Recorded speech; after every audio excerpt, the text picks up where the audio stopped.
Okay, so we downloaded a zip file. It was called course 8892, but I've renamed it to my course .zip. Now this is a SCORM file, a zip file. And what we need to do is go into the VLE. I'm just into the Better Engagement Skills course, Susie's course, as I like to call it. And we need to upload this to the files section. Now I create a drafts folder. I create a particular folder for my particular draft, and then I click on upload a file.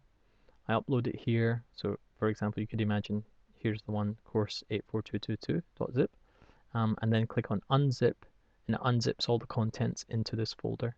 Now I do that because all of the current files are generally not loaded as SCORM files, but they're loaded as basic web pages. Um, it's just easier for a number of reasons. Um, if you want to upload as a SCORM file, I'll show you how to do that in a second. So if we go back to our course, here's the online module. If I want to create a new one, I'll turn editing on. Got two options, add a resource or add an activity.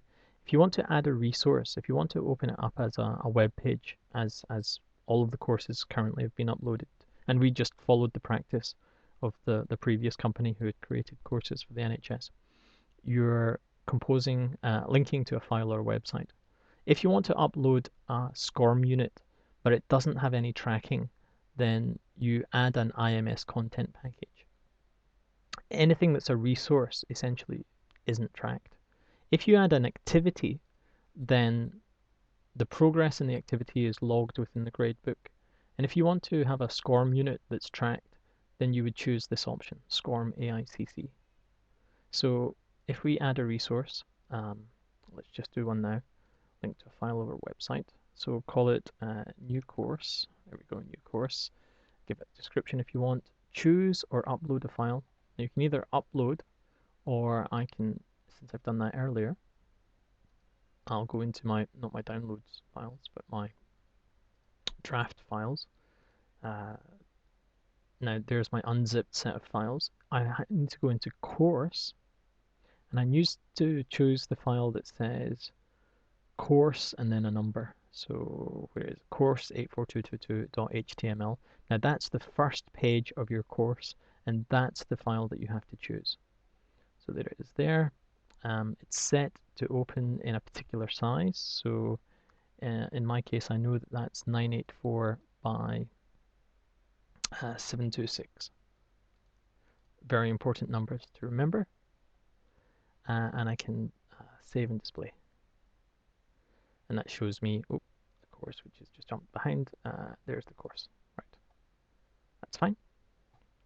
Right. Oh, if it didn't appear here, here's the new course. Oh, there it is again. So it's just the regular course as you would imagine it.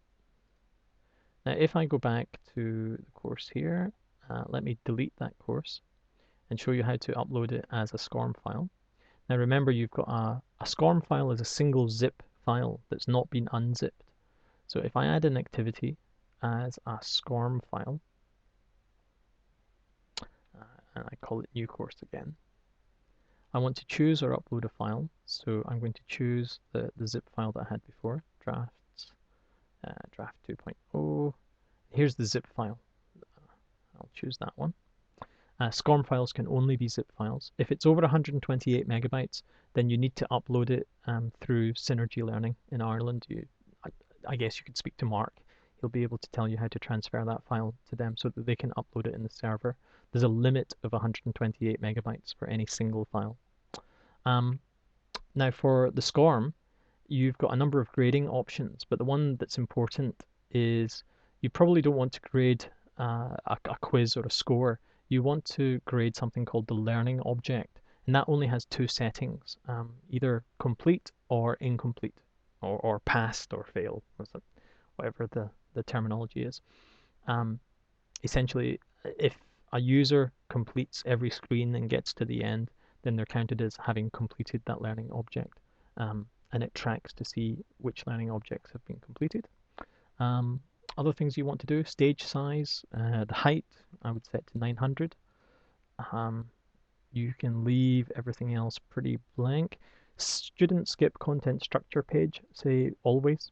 It just shows you a list of the available sections. It's unnecessary. Course structure display, left-hand side. You want to hide that because you've already got navigation within the unit. You want to hide navigation buttons because you've already got those. Auto continue, no. Auto, everything else is fine. Save and display. Now it renders in a slightly different way from the website windows. It takes up slightly more real estate. Oh, in fact, save and return to course. You're being beaten by my very poor. Oh, I required a summary. Oh dear. Okay.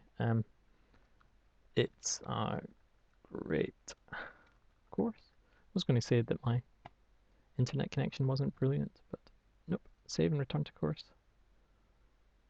Right. Here's the new course. You can see the box symbol is a SCORM unit. If I click on it to launch, it doesn't launch it as a new window. It embeds it within Moodle itself. I won't bother waiting for it to load. If you want to change any of the settings in it, it's just simply update this SCORM AIIC, and that takes you back to the SCORM settings. And that's basically how you upload SCORM. Okay, that's it.